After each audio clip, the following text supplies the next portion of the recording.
વિસ્તારોની અંદર રહ્યા, લોકોની સેવા કરીને, લોકોના માટે ભલાઈના કામ કરીને, લોકોને વાલાઓ તેને જોયા કે લોકો ભૂખ્યા અને તરસ્યા છે, તો વાલાઓ તેને માછલી અને રોટલીઓનો ચમત્કાર કરીને ઈશ્વરે 5000 થી વધારે લોકોને તેને જમાડ્યા.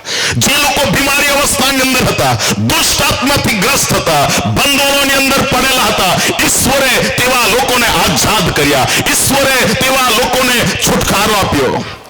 ઈશ્વરના વચનની અંદર આપણે જોઈએ છે, દેવ બાપે આ પાપની અંદર પડેલી દુનિયાના માટે, અંધકારની અંદર પડેલી દુનિયાના માટે, શ્રાપની અંદર પડેલી દુનિયાના માટે ઈશ્વરે માનવ જાત ઉપર પ્રેમ કરીને તેને પોતાનો એકાકી દીકરો, જે સ્વર્ગની અંદર બહુમૂલ્ય છે, સ્વર્ગની અંદર સર્વશ્રેષ્ઠ છે, તેનાથી ઉત્તમ બીજી કોઈ વસ્તુ સ્વર્ગની અંદર બાપની પાસે નથી, પરંતુ એકાકી જનિત એ દીકરા યેશુને મનુષ્ય જાતિના ઉદ્ધારના માટે, મનુષ્ય જાતિને પાપથી છોડાવવાના માટે, મનુષ્ય જાતિને ગુલામીમાંથી આઝાદ કરવાના માટે, નરકની યાતનામાંથી મુક્ત કરવાના માટે ઈશ્વરે પોતાનો એકાકી જનિત દીકરો યેશુને આ સંસારને માટે આપ્યો. હાલેલુયા.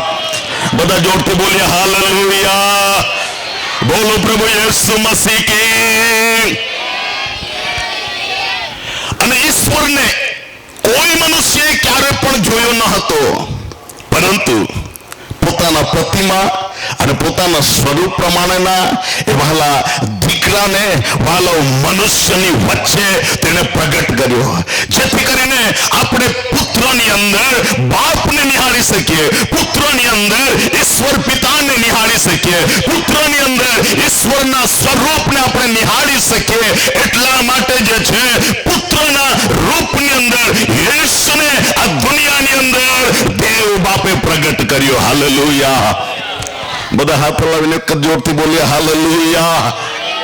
બોલો યેસુ મસીહ કી. અને તે પુત્રએ આ સંસારની અંદર આવીને શું કર્યું પ્રિયો? તે પુત્રએ આખી માનવ જાતિના પાપ તેને પોતાના માથા પર લઈ લીધા.